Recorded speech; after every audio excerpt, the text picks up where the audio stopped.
დღეს მინდა ვისაუბრო სახელმწიფო პოლიტიკაზე, ექსპორტის, ბაზრების, დივერსიფიკაციასთან დაკავშირებით და განსაკუთრებული აქცენტი გავაკეთო, რა თქმა უნდა, ევროკავშირის ბაზრის ათვისებაზე, იმიტომ რომ ეს ერთ-ერთი ჩვენი მნიშვნელოვანი პრიორიტეტია. ზოგადად გეტყვით, ექსპორტის საერთო ჯამური მონაცემები 2016-დან 2022 წლამდე ორჯერ არის გაზრდილი. და მაგალითად აგროპროდუქტის ექსპორტი დღეს უკვე 95 ქვეყანაში ხორციელდება და რა თქმა უნდა ეს ციფრი მზარდი არის იმ მოლაპარაკებების მეშვეობით, რომელსაც სახელმწიფო სხვა ქვეყნებთან აწარმოებს. ამის გარდა, რა თქმა უნდა, ევროკავშირში ჩვენი აგროპროდუქტის ექსპორტი ერთ-ერთი საინტერესო თემა არის, იმიტომ რომ ევროკავშირი არის 500 მილიონიანი, ასე ვთქვათ, ბაზარი და რა თქმა უნდა, საკმაოდ მაღალ ხარისხიან პროდუქტზე ორიენტირებული ბაზარი. შესაბამისად, ჩვენი მხრიდან ექსპორტის მუდმივი ზრდა უკვე კარგი ტენდენცია არის.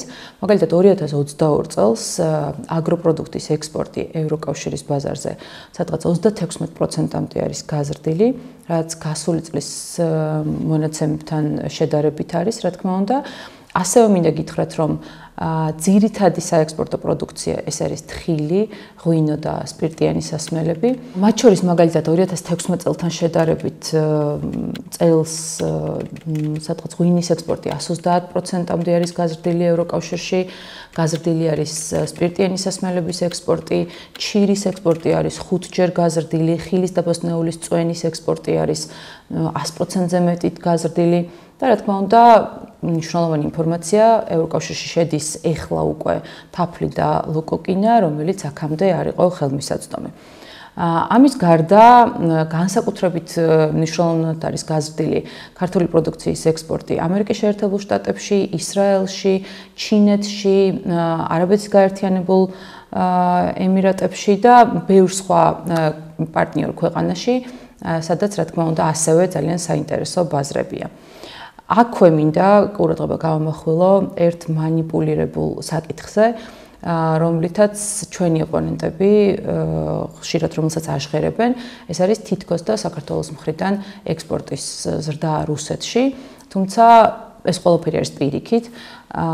ბევრი კვლევით და კონკრეტული სტატისტიკით ჩვენ ვიცით, რომ რუსეთში პროდუქციის ექსპორტი რუსეთის მეზობელი ქვეყნებიდან ყველაზე ნაკლებად აქვს საქართველოს გაზრდილი, მათ შორის ბალტიისპირეთის ქვეყნებს გულისხმობთ და თქვენ გაქვთ ახლა გრაფიკის სახით საშუალება რომ ნახოთ როგორც ევროპის ქვეყნების, ასევე ამერიკის შეერთებული შტატების და თურქეთის, ჩინეთის შემთხვევაში, რამდენად არის 2017 წლიდან 21 წელს გაზრდილი ზოგადად სავაჭრო ბრუნვა, როგორც ექსპორტი, ასევე იმპორტი.